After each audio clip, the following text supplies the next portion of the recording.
Before that day happened, March 23rd, I was on the road.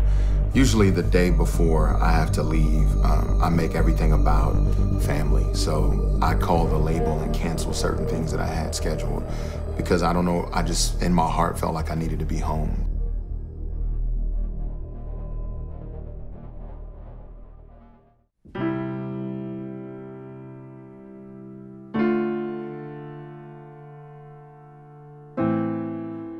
My name is Tedashii. I do hip hop for a living. I get to go around the country and internationally and share Christ as I do hip hop and rap in different places.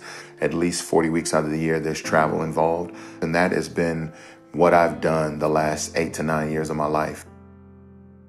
In March of last year, I had an event, and a day before I leave, Chase began to get sick. He just started feeling weird. Acting funny. He wasn't eating like he normally does, and he wasn't really as playful. And he just kind of sat and had a blank stare on his face, it seemed. And we took him in to see the doctor, and they said that everything looked fine, that he should be okay. And so we came back home, and I said, well, are you sure I should go? And she said yes. And so I got on a plane that next morning and flew out, and I go do 2 different events in 2 different states. Just kind of stayed in touch the whole time, texting or landing and calling, and everything seemed okay. We'd had a long night. I had woken up probably every 4 hours with Chase to give him his Tylenol or his Motrin and give him liquids and things like that. And when he woke up in the morning, he really was feeling more like himself. I was really excited that my little schedule was working to get him back to health. And so around 10 or so, he was starting to get sleepy, and I put him down for a nap. And then I went back in about an hour later because I gave him fluids every hour. I woke him up to give him fluids. And I used to always love to see his eyes open when I picked him up, kind of that sleepy waking up from a nap.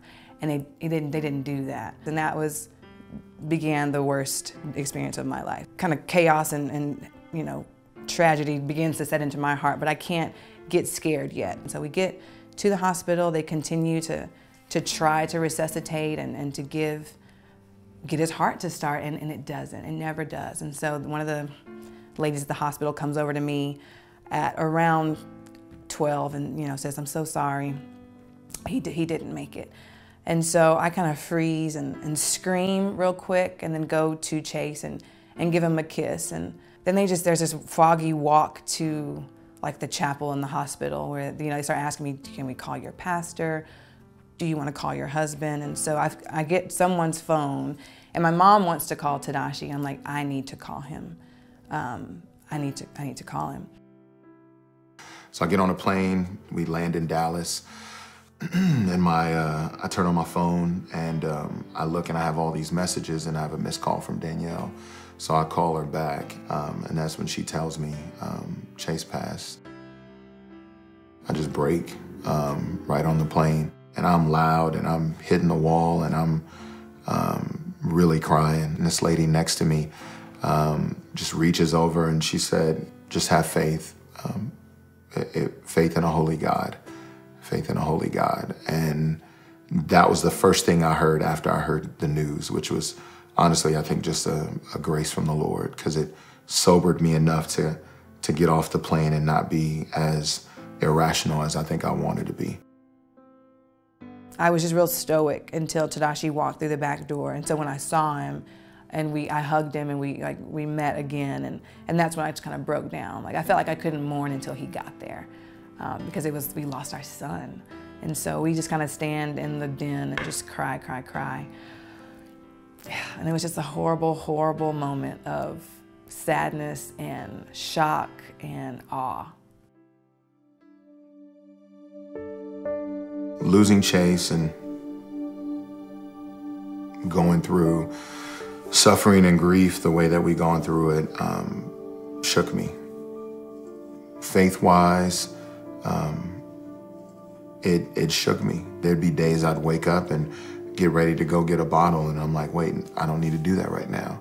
And so I'm throwing bottles, or I'm just mad we still own them. And anytime I'm on a plane, there's anxiety. Anytime I'm heading out of the door for an extended trip and I know it'll be a while before I come back, there's just this panic that comes. Early on, the first couple days and weeks after Chase passed, I think the Lord was gracious in allowing me really to root in him and the fact that he's good, even though it didn't make sense that you're good and my son passed away, but I know that you're good.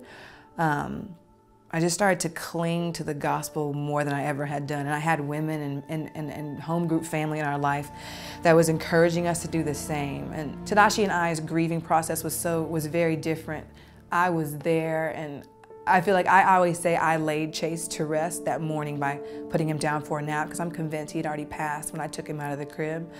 And so there was just this, I felt really close and really engaged in the process, and Tadashi had more of a detached kind of response, and he dealt with a lot more anger and a lot more just cynicism, I think, in his walk with the Lord in those weeks and months following. In suffering that loss, also being an artist, I just took moments to jot down moments of deep thought or pain, frustration. And this church did this walk to remember.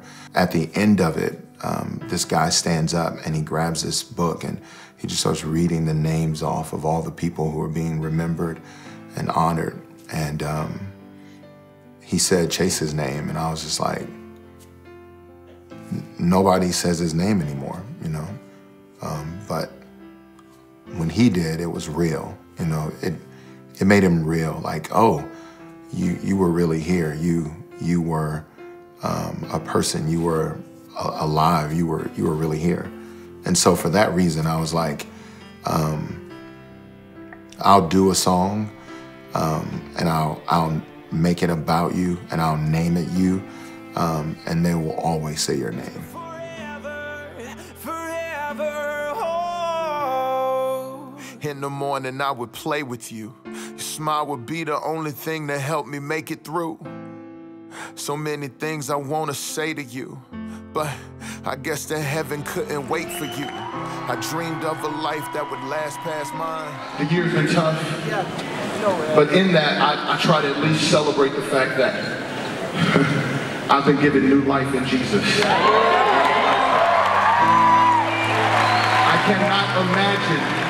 I cannot imagine life on this planet as bad as it is without hope in Christ. Things end, but because of hope in Jesus, we live eternally. Can I just celebrate the fact that I'm a believer and that I have hope in Christ? Can you do that?